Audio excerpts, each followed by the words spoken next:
Estamos en la unidad didáctica 4 referida a los fluidos en la construcción.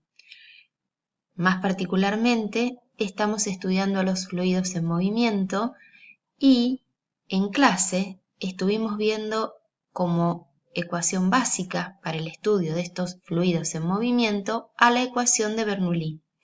Pero empezamos por estudiarla para líquidos ideales, líquidos incompresibles y con viscosidad despreciable.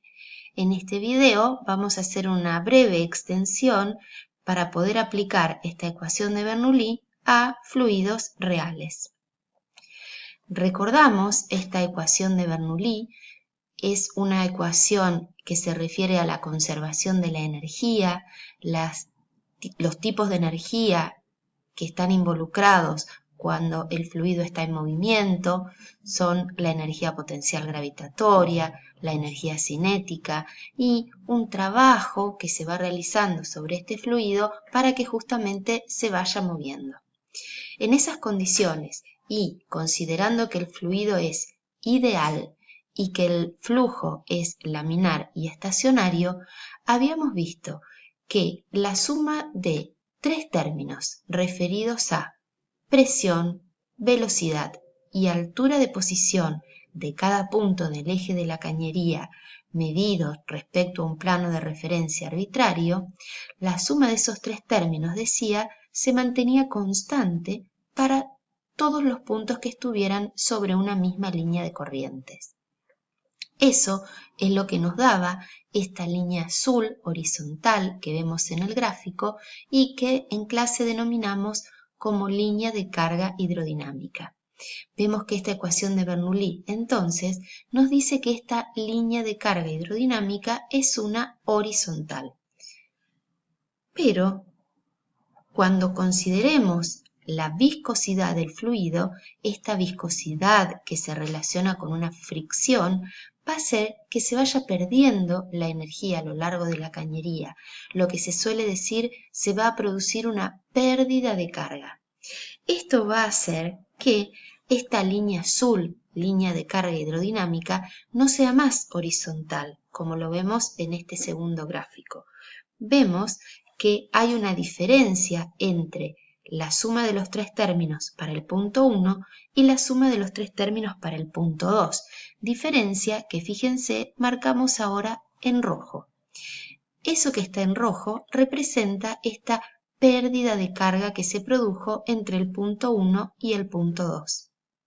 Pero notemos, esa pérdida de carga, ¿qué es? Es una pérdida de altura de posición, de altura de presión, de altura de velocidad. Si se fijan con cuidado, en el gráfico lo vemos claramente. Altura de posición no puede ser, porque es simplemente la altura respecto a un plano de referencia del eje de la cañería. Eso no cambió.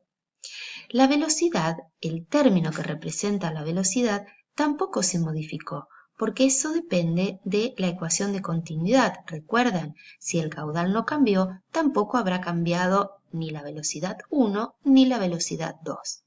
Miren con más cuidado, ¿qué es lo que cambió? Cambió la presión en el punto 2. ¿Ven que se representa ahora con una línea más corta? Esta era cuando el líquido no tiene viscosidad y fíjense ahora, este es el término que representa la presión en el punto 2, considerando la pérdida de carga que hubo debido a la viscosidad. Repetimos entonces, esa pérdida de carga es una pérdida de presión. Entonces, si queremos seguir aplicando la ecuación de Bernoulli, tendremos que considerar estas pérdidas de carga. Noten que en este gráfico hemos cambiado la cañería, cambió por ejemplo su inclinación, pero la idea es la misma. Siempre tenemos en celeste la línea de carga hidrodinámica, la suma de los términos de posición geométrica, una altura debida a la presión y una altura debida a la velocidad. Pero con una línea roja bien marcada, vemos la pérdida de carga entre el punto 1 y el punto 2. Fíjense, estas pérdidas de carga las podemos pensar como de dos tipos. Por un lado, una pérdida de carga que se va dando en cada metro que recorre el fluido dentro de la cañería, una que se va dando entonces todo a lo largo del recorrido.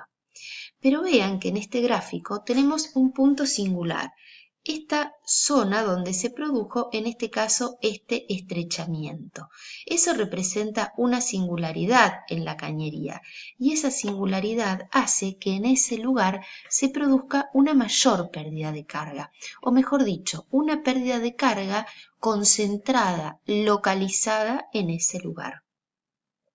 Entonces, vemos en la ecuación de Bernoulli que si queremos seguir manteniendo la suma de los tres términos en el punto 1, la suma de los tres términos en el punto 2, tenemos que agregar este término que representa la suma de las pérdidas de carga, tanto localizadas como distribuidas a lo largo de la cañería, para poder seguir manteniendo la igualdad. En este ejemplo vemos otros posibles puntos singulares que podrían generar pérdidas de carga localizadas. Una entrada desde el tanque a la cañería, un codo 90 grados, una expansión, una contracción, una válvula. En todos esos lugares se producirían pérdidas de carga concentradas, localizadas. Y, no obstante, también se mantendría este rozamiento continuo en cada metro que va recorriendo el fluido dentro de la cañería. Bueno, con esta breve comentario hicimos una expansión de lo que habíamos visto en clase sobre la ecuación de Bernoulli para que nos sirva en casos un poco más realistas, o sea, cuando tenemos que considerar la viscosidad del fluido.